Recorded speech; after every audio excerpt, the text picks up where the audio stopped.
दोस्तों नमस्कार। स्वागत है आपका हमारे इस YouTube मंच पर। दोस्तों, लोकतंत्र का महापर्व दिलचस्प नजारे पेश करता है और ये दिलचस्प नजारा कई बार लोकतंत्र की मजबूती को रिफ्लेक्ट करता हुआ, उसका प्रदर्शन करता हुआ दिखाई देता है। तो कई बार ये दिलचस्प नजारा लोकतंत्र के लिए कहीं ना कहीं एक अफसोसनाक परिस्थितियों को भी उत्पन्न करता है। आज दोनों ही परिस्थितियां देखने को मिली और दोनों का दुनिया के सबसे बड़े लोकतंत्र यानी हमारे देश भारत से प्रत्यक्ष या अप्रत्यक्ष संबंध दिखाई दिया। और ये दोनों तब दिखाई दिया जब आधा बिहार, जी हां, भारत के अंदर लोकतंत्र के लिए और जागृत लोकतंत्र के लिए सबसे बेहतरीन प्रयोग स्थली बिहार, आधा बिहार कल अपनी नई सरकार चुनने के लिए लोकतंत्र के महापर्व में हिस्सा लेने जा रहा है। आज एक तरफ न्यूयॉर्क के मेयर का चुनाव जीतकर भारतीय मूल के जोहरान ममदानी ने समाजवाद और नेहरू को याद किया। और जब समाजवाद और नेहरू को लोकतांत्रिक प्रक्रिया से न्यूयॉर्क में 7 समंदर पार अमेरिका के सबसे बड़े शहर न्यूयॉर्क के मेयर का चुनाव जीतकर, वहां के लोगों का भरोसा जीतकर, अल्पसंख्यक होने के बावजूद उनका भरोसा जीतकर जिस प्रकार पर्यावरण, समाजवाद और लोकतंत्र के मुद्दे पर अपनी बेबाक राय सामने रखी, वही ठीक उलट भारत के लोकतंत्र में जो संशय की परिस्थितियां पैदा हो रही है, उन संशय की परिस्थितियों पर लोकसभा में विपक्ष के नेता राहुल गांधी ने वोट चोरी का आरोप लगाते हुए भारत के अंदर लोकतंत्र के महापर्व को यानी चुनाव को संपन्न कराने वाली संस्था की कारगुजारियों के ऊपर सीधा हमला बोला। ब्राजील की एक मॉडल हरियाणा में 22 जगह से वोटर है। कई लोगों के, जीवित लोगों के नाम काट दिए गए। हर 8वां वोटर बकौल राहुल गांधी हरियाणा में फर्जी वोटर है। लेकिन अब तक, जिस वक्त हम ये वीडियो रिकॉर्ड कर रहे हैं, अब तक ज्ञानेश कुमार ने इसका कोई जवाब नहीं दिया। आमतौर पर ज्ञानेश कुमार प्रेस कॉन्फ्रेंस करते हैं और विपक्ष के आरोपों का जवाब देते हैं। सीसीटीवी फुटेज जारी करने के नाम पर कहते हैं कि बहु बेटियों की प्राइवेसी भंग नहीं होनी चाहिए। क्या उस ब्राजीलियन महिला की प्राइवेसी भंग नहीं होनी चाहिए? या भारत के अंदर लोकतंत्र में हिस्सा लेने, लोकतंत्र के महापर्व में हिस्सा लेने वाले लोगों की बातों को प्राइवेसी से जोड़कर बरगलाने की कोशिश हो रही है? लेकिन इन तमाम तरह की प्राइवेसी के ऊपर बिहार के चुनाव के पहले राहुल गांधी के जिस हाइड्रोजन बॉम्ब की चर्चा थी, आज एक तरह से सिस्टम को हिलाकर रख दिया। बिहार के वोटर की मन स्थिति को प्रभावित कर दिया, सोचने की परिस्थितियों में खड़ा कर दिया कि क्या जो वोट वो डालने जा रहे हैं, क्या वाकई वो वहीं जाएगा जहां वो डालना चाहते हैं? भरोसा तो कर रहे हैं, लेकिन भरोसे पर संदेह का वातावरण स्वाभाविक है और इस संदेह को और बढ़ाने का काम इस महापर्व को संपन्न कराने वाली संस्था में बैठे हुए ज्ञानेश कुमार और उनके दोनों साथी कर रहे हैं। कभी भी ट्रांसपेरेंसी यानी पारदर्शिता को बहु बेटियों की प्राइवेसी के नाम पर, महिलाओं की प्राइवेसी के नाम पर जो ढकने की कोशिशें थी, वो कामयाब नहीं होनी थी और अंततः वही हो रहा है। लेकिन बिहार, कल आधा बिहार यानी 243 में से 121 सीटों पर वोटिंग होने जा रही है और इन 121 सीटों पर जो वोटिंग होने जा रही है, उसमें भारतीय जनता पार्टी यानी नरेंद्र मोदी और अमित शाह का कुनबा 48 सीटों पर मुकाबले में है, 57 सीटों पर जनता दल यूनाइटेड मुकाबले में है, तो 13 सीटों पर एनडीए के अंदर चिराग पासवान की पार्टी भी मुकाबले में है। वहीं दूसरी तरफ देखें तो दूसरी तरफ से जो परिस्थितियां दिखाई दे रही है, उसमें 72 सीटों पर, जी हां, 72 सीटों पर मुकाबले में दिखाई दे रही है राष्ट्रीय जनता दल। तकरीबन 2 दर्जन सीटों पर कांग्रेस पार्टी भी मुकाबले में दिखाई दे रही है और 1 दर्जन से ज्यादा सीटों पर वामपंथी पार्टियां भी, चाहे सीपीआई हो, सीपीआईएम हो या माले हो, ये सब भी मुकाबले में दिखाई दे रहे हैं। लेकिन इन सब के बीच बिहार के चुनाव में क्या एमवाई ने चुनाव जीत लिया है? क्या एमवाई ने बिहार का चुनाव एक तरफा जीत लिया है? एमवाई की चर्चा हम करेंगे, लेकिन एमवाई की चर्चा के पहले साफ साफ अभी दिख रहा है कि तीर चल रहा है, लालटेन जल रही है, चिराग बुझ रहा है और कमल मुरझा रहा है। क्या वही स्थितियां कल जनता जनादेश के माध्यम से देगी? 14 तारीख को सबके सामने आ जाएगा। लेकिन बिहार जिन मुद्दों के आसरे वोटिंग करने जा रहा है, उसमें पलायन एक मुद्दा है, उसमें सामाजिक न्याय एक मुद्दा है, बीपीएससी छात्रों और दूसरे छात्रों के ऊपर पटना में बरसी हुई लाठियां एक मुद्दा है, और इन सब से आगे नरेंद्र मोदी सरकार की जो आर्थिक नीति 5 किलो राशन वाली व्यवस्था है वो भी एक मुद्दा है। लेकिन इन सब मुद्दे को कहीं ना कहीं ढकता हुआ दिखाई दिया है 10,000 रुपया। खासकर जनता दल यूनाइटेड वाली सीटों पर 10,000 रुपए का व्यापक असर दिखाई दे रहा है। अब वो असर 10,000 की स्कीम की प्रशंसा तक सीमित है या वाकई वो वोटों में तब्दील होगा, इसका फैसला कल बिहार के आधे बिहार के मतदाता करने वाले। लेकिन बिहार के इस चुनाव में देखें तो कई सारे बड़े नेता इस चुनाव में दिखाई दे रहे हैं। और याद रखिए, MY समीकरण वाले इलाके में बहुत कम इलाकों में चुनाव है, वो सेकंड फेज में है। लेकिन MY ने फर्स्ट फेज का चुनाव बदल दिया है। कैसे बदला है उसकी चर्चा के पहले मैं आपको बताऊं कि बिहार में डिप्टी सीएम, दोनों डिप्टी सीएम, एक डिप्टी सीएम सम्राट चौधरी, वो भी कड़े मुकाबले में फंसे हैं। कहा जा रहा है कि उनको एज है, बढ़त है, लेकिन जब चुनाव जमीन पर हो रहा है तो सबने देखा कि केशव प्रसाद मौर्य को भी बढ़त थी उत्तर प्रदेश में। लेकिन कहा जाता है कि केशव प्रसाद मौर्य अपनी सिराथू की सीट इसलिए हार गए कि जो थोड़े बहुत वहां पर योगी आदित्यनाथ के स्वजातीय ठाकुर मतदाता थे, कथित तौर पर उन्होंने उन्हें चुनाव हरा दिया कि कहीं चुनाव जीत कर ये मुख्यमंत्री पद की रेस में न शामिल हो जाए, योगी आदित्यनाथ की कुर्सी के लिए खतरा न बन जाए। वही काम तकरीबन 20,000 कुर्मी मतदाता सम्राट चौधरी के साथ तो नहीं कर बैठेंगे। तारापुर की सीट पर कड़ा मुकाबला है, लेकिन दूसरे डिप्टी सीएम वो और भी कड़े मुकाबले में फंसे हैं लखीसराय में, क्योंकि वहां के स्थानीय सांसद पर एक 1.5 साल पहले, जी हां, स्थानीय सांसद ललन सिंह जो केंद्रीय मंत्री हैं, क्या आरोप लगाए थे उन्होंने दरअसल ललन सिंह ने मटन पार्टी दी थी, और तब उन्होंने कहा था कि इलाके के सारे कुत्ते गायब हो गए हैं मटन पार्टी के बाद। अब मटन पार्टी के बाद बकरे गायब होने की बात सामने आए तो समझ में आए कि हाँ भाई, बकरे गायब हो गए, कुत्ते कैसे गायब हो सकते हैं। इस तरह के बयान के बाद और इसके पहले की परिस्थितियों में देखें तो ललन सिंह और विजय सिन्हा के संबंध बहुत अच्छे नहीं रहे। बावजूद इसके वो चुनाव इसलिए फंस गया है कि वहां के एक स्थानीय दलित नेता भी विजय सिन्हा का साथ छोड़ गए हैं। वहां जनसुराज ने भी विजय सिन्हा को परेशान करने की परिस्थितियां पैदा कर दी है, और वहां पर महागठबंधन की तरफ से जो प्रत्याशी हैं वो प्रत्याशी भी बहुत मजबूत टक्कर देते हुए दिखाई दे रहे हैं। लेकिन उसी के बगल में मोकामा की सीट भी तो है, वही मोकामा जो आजकल पूरे बिहार में चर्चा का विषय बना हुआ है, वही मोकामा जहां अनंत सिंह और सूरजभान सिंह की पत्नी दोनों वहां पर चुनाव लड़ रहे हैं, दोनों टकरा रहे हैं आमने सामने। वही मोकामा जहां दुलार चंद्र यादव की जीवन लीला समाप्त हुई है। लेकिन उस मोकामा के चुनाव ने किस प्रकार से पूरे बिहार की सियासत को मथ कर रख दिया है, ये सभी देख रहे हैं कि भारतीय जनता पार्टी के लिए रास्ते दुश्वार यदि हुए हैं तो इसलिए हुए हैं कि अगड़ा बनाम पिछड़ा की लाइन खास करके तब और ज्यादा मजबूत हो गई जब अनंत सिंह के समर्थन में दुलार चंद यादव वाली घटना के बाद ललन सिंह खुलकर खड़े हो गए। लेकिन जरा मोकामा से आगे बढ़े तो पटना शहर भी है भारतीय जनता पार्टी का सबसे मजबूत किला, चारों की चारों सीटें बीजेपी की, लेकिन बीजेपी इन चारों सीटों पर फंसी हुई दिखाई दे रही है। क्यों फंसी हुई दिखाई दे रही है? क्योंकि ये जेनजी का दौर है, नौजवानों का दौर है, जातीय समीकरण और जाति जनगणना के बाद का बिहार है, और इस बिहार में सामाजिक विमर्श का मुद्दा हिंदुत्व से उतरकर जाति प्रधान राजनीति वाले बिहार में और ज्यादा जाति प्रधानता को लेकर आगे बढ़ा हुआ चुनाव है। स्वाभाविक है कि मैथमेटिशियन गणितज्ञ केसी सिन्हा भी जनसुराजी बनकर जब चुनाव लड़ रहे हैं तो कुम्हरार की सीट तो फंसनी तय थी। लेकिन क्या पटना साहिब भी विधानसभा स्पीकर नंदकिशोर यादव का टिकट काटने के बाद फंस जाएगी? क्या नितिन नवीन की कायस्थों की सबसे बड़ी आबादी वाली सीट बांकीपुर भी फंस जाएगी? जितने सवाल हैं, हर मोहल्ले में जाते ही एक नया समीकरण वहां दिखाई दे रहा है। लेकिन समीकरणों के इतर बड़ा सवाल यह है कि क्या SIR ने भारतीय जनता पार्टी की शहरी सीटों को फंसा दिया है? क्योंकि बिहार में शहरीकरण के नाम पर दिखता क्या है?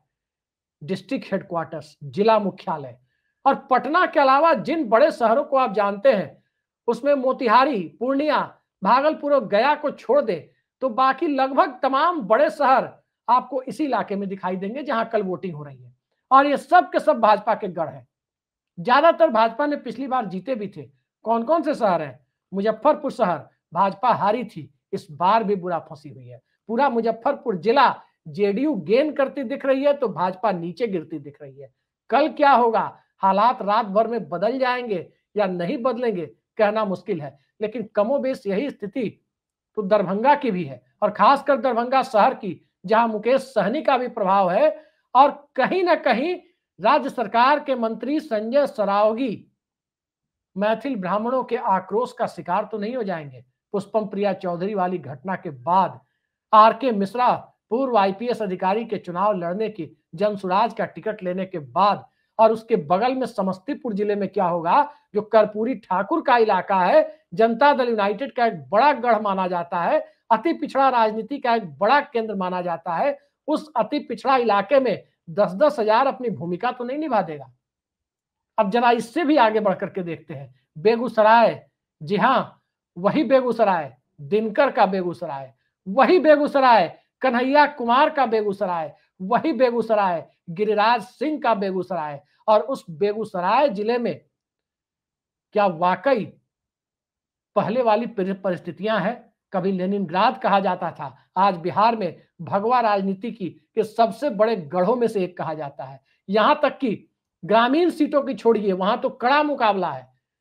शहरी सीट जिसे भारतीय जनता पार्टी अपने पक्ष में मानती थी, बेगूसराय शहर की सीट फंसी हुई है। कांग्रेस की अमिता भूषण बहुत मजबूत टक्कर दे रही है, जीती हुई सीट थी भाजपा की पिछली बार की। यही स्थिति हाजीपुर शहर की है। और हाजीपुर यानी वैशाली जिले की बात करें तो तेजस्वी यादव अपनी सीट पर कुछ आरामदायक स्थिति में तो दिख रहे हैं, लेकिन महुआ की सीट, राघोपुर से तेजस्वी यादव लड़ रहे हैं और पास की ही महुआ सीट से तेज प्रताप यादव लड़ रहे हैं अपनी पार्टी जनशक्ति जनता दल के टिकट पर। और तेज प्रताप यादव की जो स्थिति बनी हुई है, या उन्होंने जो बना रखी है, एनडीए महागठबंधन, सिटिंग एमएलए मुकेश रोशन महागठबंधन के, और उसके साथ साथ तेज प्रताप यादव, त्रिकोणीय मुकाबले में क्या तेज प्रताप बाजी मारेंगे, या एनडीए को बढ़त मिलेगी, या मुकेश रोशन अपना कब्जा बरकरार रखेंगे? बहुत कड़ी टक्कर दिखाई दे रही है। लेकिन जरा इससे अलग सारण की तरफ चले तो सारण की चर्चा के पहले एसआईआर वाली बात जो मैंने कही थी, वो समझना बड़ा जरूरी है कि कैसे शहरी सीटों पर बीजेपी की बैंड बजाकर रख दी है। शहरी सीटों पर आमतौर पर देखा जाता है कि बिहार में खासकर जो पुराने जिला मुख्यालय है, अंग्रेजों के जमाने के जिला या 1972 में बने हुए जिला, 50 साल पुराने जिला, जो बाद में लालू यादव के टाइम जिला बने, वो तो कहने को जिला है, शहर भी उन्हें नहीं कह सकते। लेकिन जो पुराने जिले हैं, उन जिला मुख्यालयों की सीटों पर जनरल कैटेगरी के वोटर्स यानी अपर कास्ट के वोटर, ऊंची जाति जो कही जाती है, तथाकथित ऊंची जाति, उनके वोटर्स बड़ी संख्या में होते हैं। और बहुत सारे लोगों ने, एक चलन है बिहार में कि जिला मुख्यालय में घर है तो वहां भी वोटर लिस्ट में नाम रखा, और गांव में घर है तो वहां तो नाम रखेंगे। जैसे ही एसआईआर के नाम पर ये दोनों जगह नाम कटने और जुड़ने की प्रक्रिया शुरू हुई, ज्यादातर लोगों ने अपने पुश्तैनी गांव, जहां उनकी तमाम परिसंपत्तियां हैं, वहां वोटर लिस्ट के नाम को जारी रखना जरूरी समझा, और शहर में जहां बस सिर्फ रहने के लिए घर है, वहां के नाम को कटवाना उचित समझा।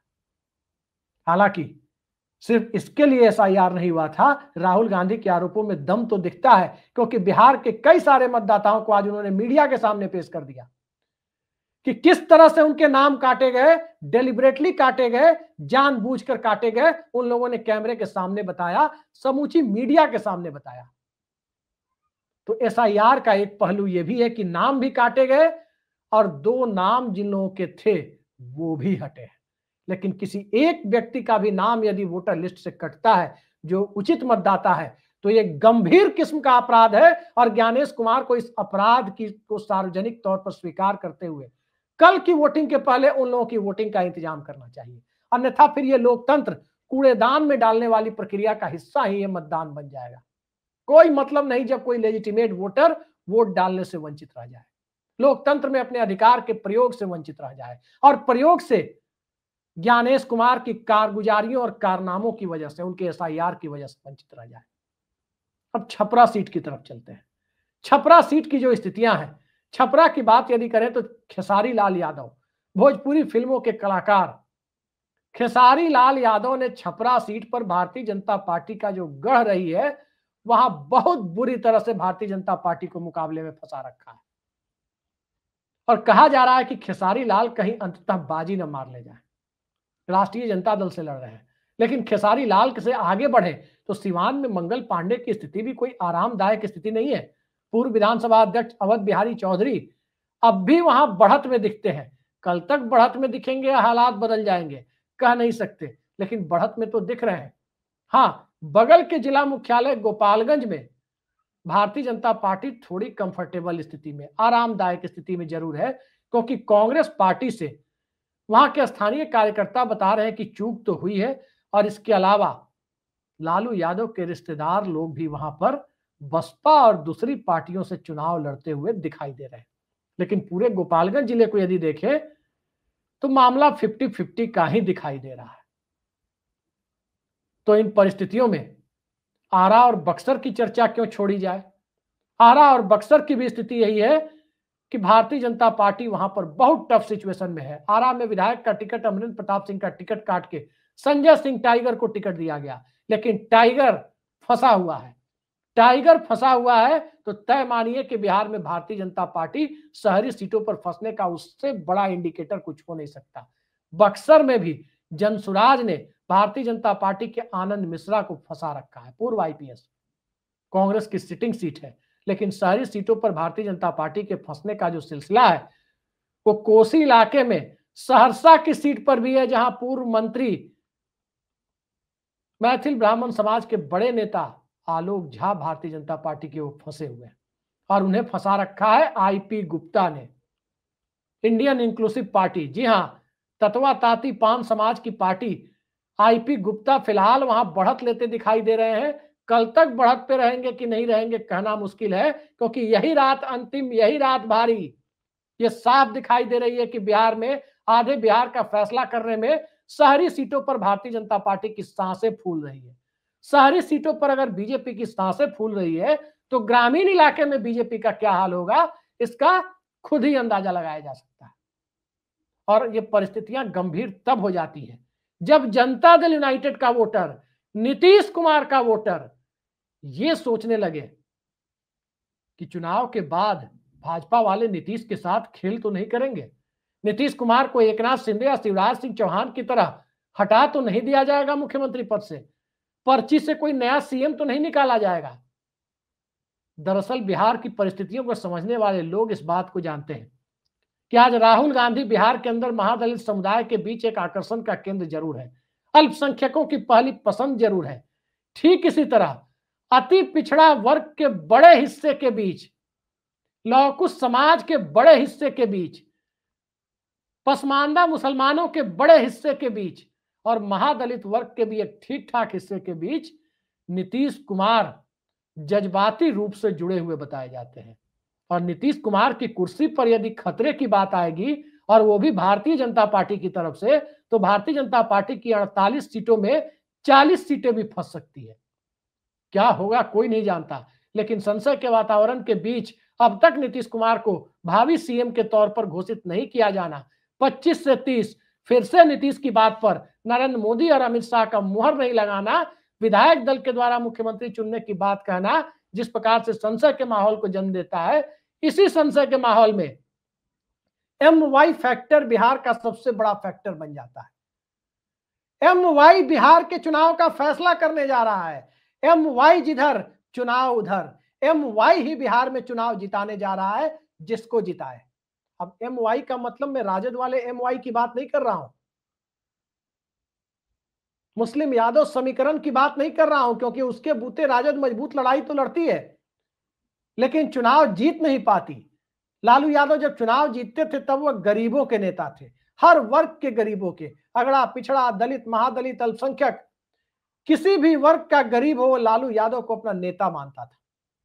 लेकिन MY की जो बात मैं कर रहा हूं और MY समीकरण उस MY से अलग है, बल्कि जिस MY की बात मैं आपके सामने रखने जा रहा हूं, जो 121 सीटों का फैसला करने जा रहा है, उस MY में M का मतलब है महिला और Y का मतलब है युवा। बिहार में तकरीबन 48%, लगभग आधी आबादी महिलाओं की है, और आधी आबादी महिलाओं की है, लेकिन वोटिंग पैटर्न देखा जाता है खासकर जनता दल यूनाइटेड जिन सीटों पर चुनाव लड़ती है, वहां तो कई सीटों पर लोकसभा चुनाव के दरमियान हम लोगों ने देखा कि 10 से 12% पुरुषों की तुलना में ज्यादा वोट महिलाओं के होते हैं। 10 से 12% तक ज्यादा वोट होते हैं। तो इस महिला वोट बैंक को नीतीश कुमार ने क्रिएट तो जरूर किया। उस महिला वोट बैंक को, चाहे वो अपनी सोशल वेलफेयर स्कीम्स हो, चाहे महिला आरक्षण हो, जो भी हो, महिलाओं के बीच नीतीश कुमार ने एक जगह तो बनाई। और इसके अलावा युवा जो कहीं ना कहीं नीतीश कुमार से नाराज नजर आ रहा है, अगर महिलाएं नीतीश कुमार के पक्ष में फिलहाल दिख रही हैं, तो नौजवान चाहे वो किसी भी जाति धर्म का हो, जैसे किसी भी जात धर्म की महिलाएं नीतीश कुमार का मामला आते ही सॉफ्ट हो जाती हैं। जैसे ही उन्हें लगेगा कि बीजेपी खेल कर सकती है नीतीश कुमार के साथ, भारतीय जनता पार्टी की सीटों पर महिला वोटर भी बीजेपी के साथ चुनावी रूप से अलग तरीके का वोटिंग पैटर्न दिखा सकती है। नौजवानों के मामले में बात ठीक उल्टी हो जाती है। नौजवान बदलाव चाहते हैं। और बिहार की बात करें या कहीं की भी बात करें हम, तो किसी भी राज्य की या देश की डेमोग्राफी में लगभग 60% लोग ऐसे होते हैं, 60% लोग जो 30 साल से कम उम्र के होते हैं। लेकिन 30 साल से कम उम्र का हर व्यक्ति वोटर नहीं होता। उन 60% वोटर्स में, 60% जनसंख्या में अब 1 से लेकर 18 साल की उम्र तक के लोग तकरीबन 30% होते हैं। और 18 से लेकर के 30 से 35% होते हैं 1 से 18 तक के लोग। अब 18 साल तक के लोग तो वोट कर नहीं सकते, 18 साल की उम्र पूरी होने के बाद ही वोट कर सकते हैं, वोटर बन सकते हैं। तो 18 से 30 के बीच की जो आबादी है वो कुल वोटर्स का लगभग 25% होती है, 25%। 30 साल से ऊपर के वोटर 75% होते हैं और 18 से 30 के वोटर 25% होते हैं। तो उन 25% वोटर्स में नीतीश कुमार हो या भारतीय जनता पार्टी हो, दोनों से नाराजगी है, खुली नाराजगी है उन दोनों से। और नाराजगी इसलिए है क्योंकि केंद्र सरकार की हालत आप देख रहे हैं। रोजगार के नाम पर रील बनाकर रोजगार पाओ, रोजगार के नाम पर कभी प्रधानमंत्री कहते हुए पाए गए थे कि पकौड़े बेचना भी एक रोजगार है। बिहार में नीतीश कुमार सिर्फ इतना ही कहते हैं कि अरे वो सब कुछ किया था जी, और भी बहुत सारी बातें कहते हैं। हालांकि पिछले कुछ महीनों के दरमियान जब बिहार में 17 महीने तक नीतीश कुमार के नेतृत्व में ही महागठबंधन की सरकार थी, तब बिहार सरकार ने ठीक ठाक संख्या में वैकेंसी निकाली, लेकिन डोमिसाइल लागू नहीं किया। नतीजा बिहार के छात्रों का हित प्रभावित हुआ, वो एक बड़ा मुद्दा है। और डोमिसाइल लागू कब किया? जब उन वैकेंसियों का 90% हिस्सा पूरा हो गया। तो क्या उसके बाद बिहार के नौजवानों की नाराजगी बंद हो गई? पलायन बहुत बड़ा मुद्दा है। अब स्थिति ये नहीं है जिस प्रकार से प्रशांत किशोर ने बिहार में पलायन को मुद्दा बनाया कि भाई गुजरात में मोदी जी क्यों चाहेंगे कि उनके यहाँ की फैक्ट्रियां बंद हो जाए, वो क्यों बिहार में फैक्ट्री लगाएंगे। अब बिहार में कोई ट्रेन देने से खुश नहीं हो रहा कि बिहार में जनरल बोगी और स्लीपर बोगियों वाली ट्रेन दे दी कि कोई लुधियाना, सूरत, मुंबई, अहमदाबाद, बेंगलोर, हैदराबाद ट्रेन में लदाकर कोचाते हुए, ठूसाते हुए, मतलब उसमें ठूस करके कोई व्यक्ति पहुंच जाए, वो स्थिति अब बिहार के अंदर लोग स्वीकार करने वाले नहीं है। उन्हें स्थानीय स्तर पर रोजगार चाहिए। ये बहुत गंभीर मुद्दा बन चुका है। और जब रोजगार मुद्दा बन चुका है तो जले पर नमक छिड़कने का काम, पलायन मुद्दा बन चुका है तो जले पर नमक छिड़कने का काम अमित शाह कर रहे हैं, देश के गृह मंत्री, भाजपा के मुख्य रणनीतिकार। एक तरफ तो नीतीश कुमार को सीएम कैंडिडेट घोषित नहीं कर रहे और ना ही नरेंद्र मोदी घोषित कर रहे हैं। दूसरी तरफ नौजवानों को यह कह रहे हैं कि बिहार में जमीन की कमी है। बिहार में कितनी अनुपजाऊ जमीनें हैं, जरा अपने केंद्र सरकार का ही कृषि मंत्रालय का डेटा उठा लेते तो पता चलता कि 10 लाख एकड़ से ज्यादा जमीनें अनुपजाऊ हैं, नॉन फर्टाइल लैंड है। तो क्या उस पर उद्योग नहीं लगाए जा सकते? सीधी सी बात है कि यहां उद्योग लगेंगे तो गुजरात में या दूसरे राज्यों में ना तो इंजीनियर मिलेंगे ना मजदूर मिलेंगे। ये एक बड़ा सेंटिमेंटल मुद्दा है जो बीजेपी के खिलाफ है। और नीतीश कुमार 20 साल से है तो नौजवानों का बड़ा वर्ग उनके खिलाफ तो होगा ही। बीपीएससी आंदोलन में चली लाठी मुद्दा होगी। तो इस MY के ऊपर बिहार का चुनाव है। पहले चरण में बड़े बड़े दिग्गजों की प्रतिष्ठा दांव पर है। राहुल गांधी नौजवानों के बीच एक सबसे बड़ा आकर्षण का केंद्र बन रहे हैं। प्रशांत किशोर आकर्षण का केंद्र बन रहे हैं। लेकिन अफसोस की बात यही है कि राहुल गांधी की पार्टी बिना राष्ट्रीय जनता दल के सहयोग के बिहार में सीटें निकाल नहीं सकती, कम से कम आज के हालात में। और प्रशांत किशोर की पार्टी प्रयास बहुत अच्छा किया, लेकिन वो पार्टी बिहार के चुनाव में सरकार बनाने की हद तक चली जाएगी, उतने वोट और सीटें लाएगी, ये बिहार के लोगों के गले नहीं उतर रहा। खैर, अब समय ही कितना बचा है, 10-12 घंटे के बाद लोग लाइन में लगने लगेंगे और वोटिंग करने लगेंगे। और हमारी अपने दर्शकों से गुजारिश है, जो बिहार के लोग हैं, कि लोकतंत्र के इस महापर्व में हिस्सा जरूर लें और किसी भी तरीके के प्रलोभन में आकर वोट ना दें। ना कोई पैसा, ना दारू, ना कोई चीज, कोई और चीज, किसी भी तरह के प्रलोभन में आकर के वोट देने की कोशिशें ना करें। अपने हितों को, राज्य के हितों को लोकतंत्र की मर्यादाओं के अनुरूप इस लोकतंत्र के महापर्व में जाकर वोट दे। जाति और धर्म के आधार पर तो कतई वोट ना दे। जो भी पार्टी या जो भी उम्मीदवार जाति की बात करता हुआ नजर आए, जो भी पार्टी या जो भी कैंडिडेट धर्म के नाम पर सांप्रदायिकता की, हिंदू मुसलमान की बात करता हुआ नजर आए, उसको गांधी जी वाली लाठी से, तेल पिलावन वाली लाठी से नहीं, गांधी जी वाली लाठी से उसे 6 फीट दूर भगाने का काम कीजिए। कि कम से कम 6 फीट दूर आप भागिए, यहां आपकी जरूरत नहीं है। लेकिन लोकतंत्र के महापर्व में हिस्सा जरूर लें। आज के लिए इतना ही। नमस्कार।